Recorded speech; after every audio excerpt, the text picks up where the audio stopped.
Hello, my name's John, and I've been asked to share some thoughts as to why and how I share my faith with others. I'm a security guard. I'm at work right now. In fact, it's raining outside, but it's Yorkshire, so it's what it does in Yorkshire a lot.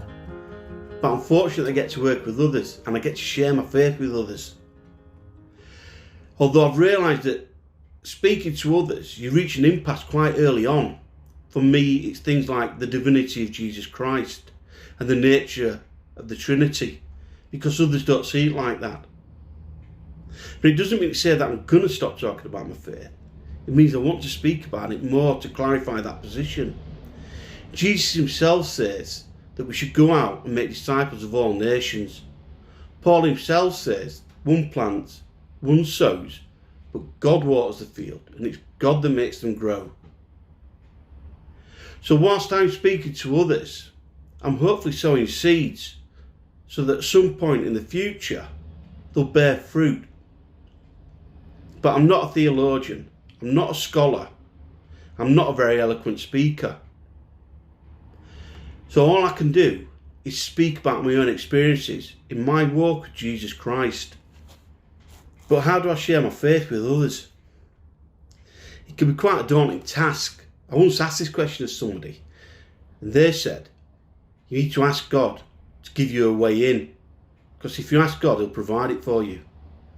So I do that these days. And I also realise that God sets things up for you to use. A couple of weeks back, I had a God moment. I've been looking at some videos whilst at work about Christian apologetics, one of them being about the church and money. But I didn't watch it because I thought, well, I already know the answer to that. Not realising that God was setting it up in the morning so I could use it in the afternoon. In the afternoon, my supervisor showed me a somewhat satirical picture of God, money and the church. And I looked at it and said, oh no, that's not correct. This is what it actually says. So I pulled the scripture out and I read it to him. I said, I've also got a video for you to watch. And because it had a captive audience, somewhat naughtily, I made him watch it with me. But from that video then, a discussion took place. It turns out my supervisor works within the conservative and liberal clubs. So there's some aspects of how the clubs use the money and how the churches use the money. So we had this conversation. That was my way in, this common ground that we had. It was quite a good discussion. Like I say, I got to share my faith with somebody.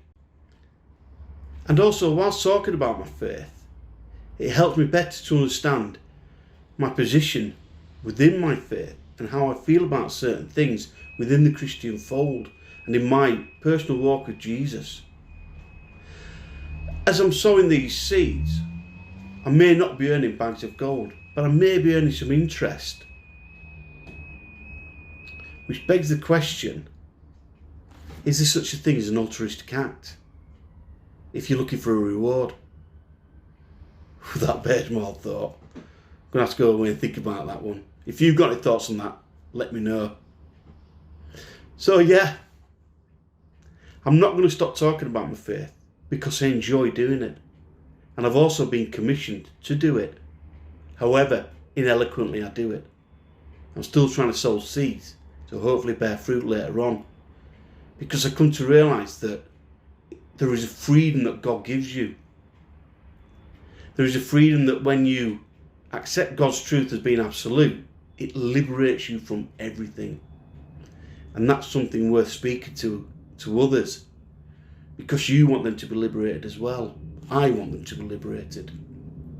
So that's why I also do it, so that everybody can be liberated from what's around them.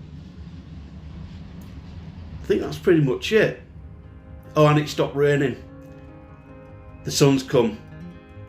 Knew the sun would turn up. Always does. Peace be with you all. Take care.